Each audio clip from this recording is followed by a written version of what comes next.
A week later, I was flown to the World Wrestling Federation headquarters where I was offered the role of commissioner. And so, when I came through the curtain, June 26, 2000, in Worcester, to the biggest ovation of my career, it was as the new bald Mick Foley. A Mick Foley whose drastic haircut made him somehow even more recognizable than ever. So who offered you the role? Is this a Vince call? It was a Vince call. You know, it's funny because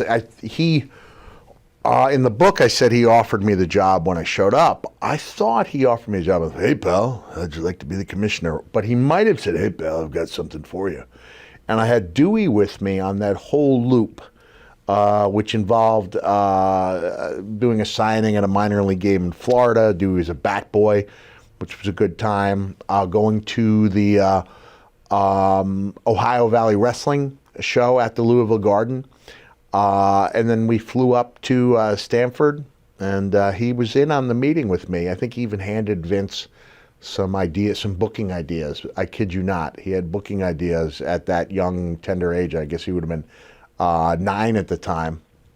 And one way or another, I came out of that meeting accepting the job of commissioner.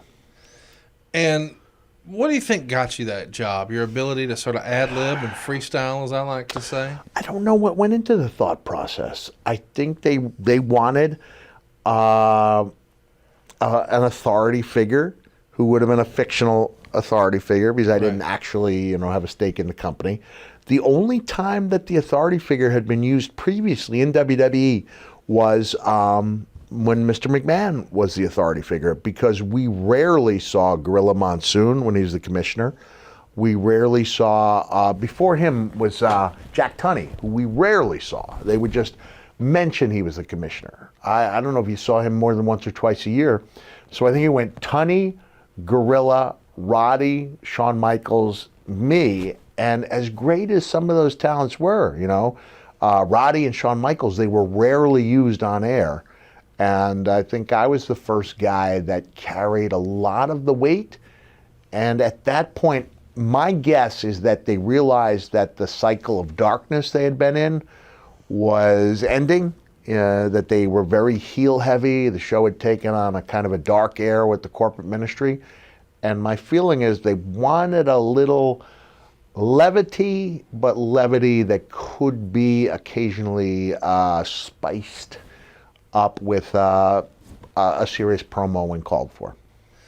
I loved you in this role, and one of my favorite things was we were able to differentiate between your wrestling character who had long hair and now this commissioner with the short hair, but the way you made your own commissioner shirt and spelled out the word commissioner, and we're going to have the graphic representation of that on video now. If you're not watching on YouTube, you got to check it out. Talk to me about Well, just a great idea. Is it yours? I do not believe that was my idea. I think home run. It was a home run, so much so that they even revisited it years later with a vintage T-shirt. But it was like the idea of a kid with a Father's Day or Mother's Day project realizing commissioner doesn't fit across, and instead of starting over, they just have it run down the side. Commissioner is a long word, and I wore that the first few days, and the rest is, and that's really when the flannel shirt started taking on more significance.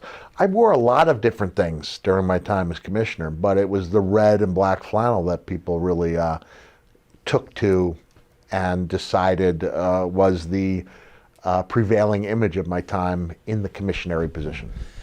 I love it. A lot of folks in wrestling talk about wanting more segments. I've even heard wrestlers in the business who would say, okay, even if these days SmackDown is the A show because it's on Fox, and in theory because it has a bigger platform, it has more eyeballs, more attention, it gets cross-promoted in football games and all that. But I've heard some wrestlers say, but I'd rather be on Raw because it's a 3-hour show and I'll get more segments, I'll get more TV time. In a weird way, even though you're no longer actively wrestling, you're going to get more TV time than ever as commissioner, huh? I think it was only 2 hours at that time. Well, it was, but my point is you're involved in every storyline. I was involved in a lot of storylines. So there's lots of segments, whereas if you were still wrestling, maybe you're in a segment or 2. As commissioner, you might be in 5. I know. And I spoke to Eric Bischoff back when I was GM, and he said, they're putting a lot on your shoulders. Whereas Teddy Long was able to do the job for 6 years because not as much is placed on him. As long as he called someone playa and had a tag team contest. And somebody went one-on-one with the Undertaker. You're all set. He was going to be fine. But I liked it. I liked the idea that I got to define what the role was. Now, like a lot of good things, it became overdone over time with a lot of weight placed on the fictional authority figure. Right. And it ran its course, and I'm not even sure where they are now. When Paul Heyman took over Raw, there was going to be no authority figures. But at the time I was doing it, it was really new ground, and I was able to kind of define what the role was going to be. And I think WCW followed swiftly within like a month. I believe, they had Terry Funk as their commissioner. I think that was my most lasting, most lasting impact. Longest lasting was that role making it a big deal.